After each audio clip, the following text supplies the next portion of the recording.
எல்லாருக்கும் வணக்கம். Cheese makeup click பண்ணதுக்கு ரொம்ப நன்றி. ஸோ நீங்கள் ஒரு நியூ மாமா இருந்தால் இந்த வீடியோ உங்களுக்கு பயனுள்ளதாக இருக்கும் அப்படின்னு நான் நம்புகிறேன். இது வந்து போஸ்ட்மார்ட்டம் டிப்ரெஷன் பற்றி பேச போகிறோம். ஸோ போஸ்ட்மார்ட்டம் டிப்ரெஷன் அப்படின்ற ஒரு விஷயம் எனக்கு வராது அப்படின்னு ஒன் ஆஃப் த மாம்ஸாக நானும் இருந்தேன். நம்மளுக்கெல்லாம் வராது அப்படின்ட்டு. பட் அப்படிலாம் கிடையாது, யாருக்கு வேணாலும் வரலாம். இது இந்த டிப்ரெஷன்னா எப்படி இருக்கும், என்னவா இருக்கும்? பெற்ற குழந்தைங்களை பார்த்தாலே எரிச்சல் வரும்.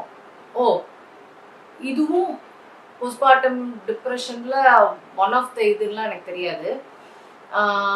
சாரி, உங்களுக்கு லைட்டிங் வந்து ஏதாவது ஒன்று ஆகுதான், எங்கள் லைட் ஃப்ளிக்கர் ஆகிட்டு இருக்கேன்னு தெரில. சரி, ஓகே. இந்த மாதிரிலாம் வந்து postmortem depression one of the விஷயங்கள் அப்படின்னு எதுவுமே எனக்கு தெரியாதுங்க. டிப்ரெஷன்னா ஒரு மாதிரி சேடாக இருக்கும். டிப்ரெஷன்னா என்ன, அதுதானே சேடாக இருப்போம். ஏன் நம்ம சேடாக இருக்க போகிறோம்? நம்மளுக்கு தான் ரொம்ப வருஷம் கழிச்சு குழந்தை வரப்போகுது, நம்ம ஏன் சேடாக இருக்கணும் அப்படின்னு தான் நான் நினச்சிட்டு இருந்தேன். அதெல்லாம் எதுவுமே காரணம் கிடையாது. ரொம்ப நாள் கழிச்சு, ரொம்ப வருடம் கழிச்சு குழந்தை பிறக்கிறதும் சரி, டக்குன்னு பிறந்தாலும் சரி, உங்களுக்கு சுகப்பிரசவம்னாலும் சரி, சிசேரியன், இதுக்கெல்லாம் சம்மந்தமே கிடையாது. உங்களுக்கு டெலிவரி ஆகுது, அவ்வளோதான். அதுக்கப்புறம் நடக்கிற ஹார்மோன் சேஞ்சஸ், உங்கள் உடம்பு வந்து காயம் பட்டாதான் உங்களுக்கு வந்து டெலிவரியே ஆகும்.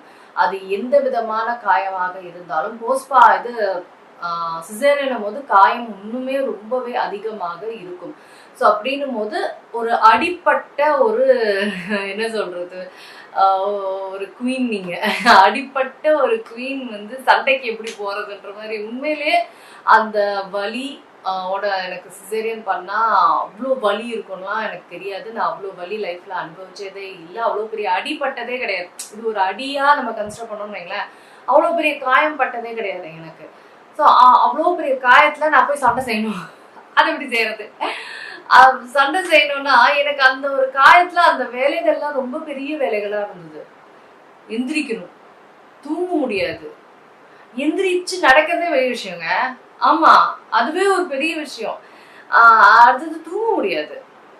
அடுத்தது ஒரு சின்ன ஒரு ஒண்ணுமே தெரியாத ஒரு குழந்தைய வந்து நம்ம ஹேண்டில் பண்ணோம், பால் கொடுக்கணும், பால் வரணும், நம்ம ஸ்ட்ரெஸ்ஸா இருப்போம். உடம்பும் இந்த இதுல ஒத்துழைக்கணும். இதுல வந்து நான் போஸ்ட்மார்ட்டம் டிப்ரெஷன்ல வேற எங்கிருந்து பால் வரும்?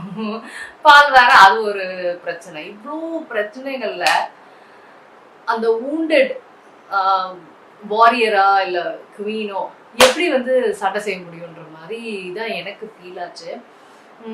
இப்போ நீங்க அந்த டிப்ரெஷன்ல இருக்கிறீங்கன்னா உங்களுக்கு நான் சொல்றது வந்து எக்ஸாஜரேஷன் மாதிரியே தெரியாது. என்ன இவங்க வாரியர் குவீன் அளவுக்குலாம் போறாங்கன்னா, அதுக்குள்ள இருக்கும்போது உங்களுக்கு நான் சொல்றது புரியும். அதை அனுபவிச்சவங்களுக்கு நான் சொல்றது கண்டிப்பாவே புரியும்.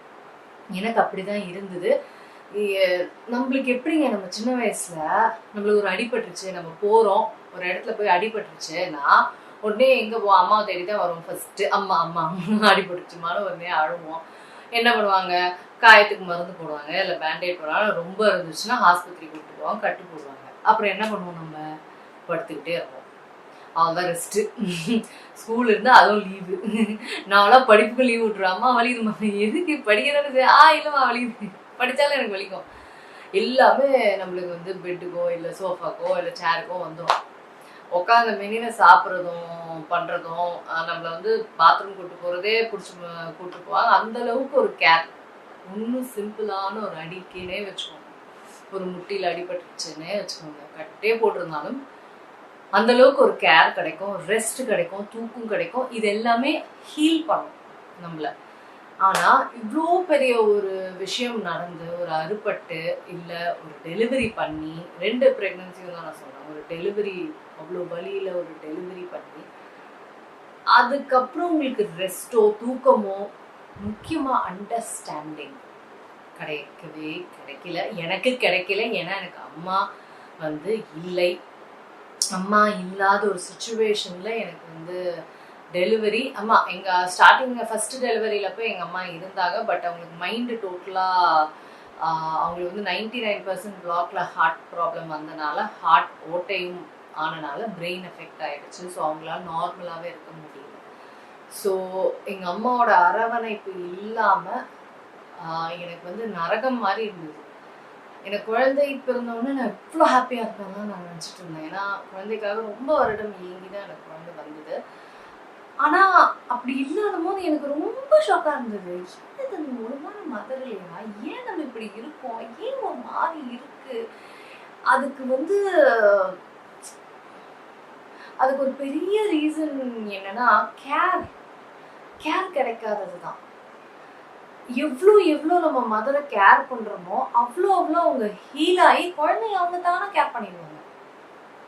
ஆப்வியஸா குழந்தைய கேர் பண்ணோம், மதரால ஃபுல் அண்ட் ஃபுல் கேர் பண்ண முடியாது. அவங்க வூண்டடா இருக்கிறாங்க, அவங்களால ஃபுல்லா கேர் பண்ண முடியாது நீங்க சொல்றீங்க. ஆனா நீங்க first care, highest care, understanding எல்லாமே நீங்க பண்ண வேண்டியது அம்மாக்கு தான். அம்மா தான் அதிகமான காயம், மனதளவிலும் சரி உடம்பளவிலும் சரி, ஹார்மோன்ஸ், டேப்லெட்ஸ், ஒரு மாதிரி கிரேசியா இருப்பாங்க. கிரேசியா இருக்கும். இதுல அவங்க ஒழுங்கா ஃபங்க்ஷன் பண்ணியாம, ஏன்னா அது ஒரு குட்டி குழந்தை, எதுவுமே தெரியாத ஒரு குழந்தை. ஸோ அது கம்பேஷனட், அண்டர்ஸ்டாண்டிங் நிறைய வேணுங்க. அது கொடுக்க வேண்டிய ஃபர்ஸ்ட் ரெஸ்பான்சிபிளான பர்சன் யாரு? பார்ட்னர். அவங்க தான் ஃபர்ஸ்ட் ரெஸ்பான்சிபிள். மதர்லாம் கிடையாது. யார் ஃபர்ஸ்ட் ரெஸ்பான்சிபிள்? யார் உங்களுக்கு ஈக்குவல் பார்ட்னர்? உங்க பார்ட்னர் தான். இந்த இப்போ நீங்க அம்மாவா ஆயிருக்கீங்கன்னா உங்க பார்ட்னரும் சேர்ந்து அதை பண்ணனால தான். 2 பேரும் நம்ம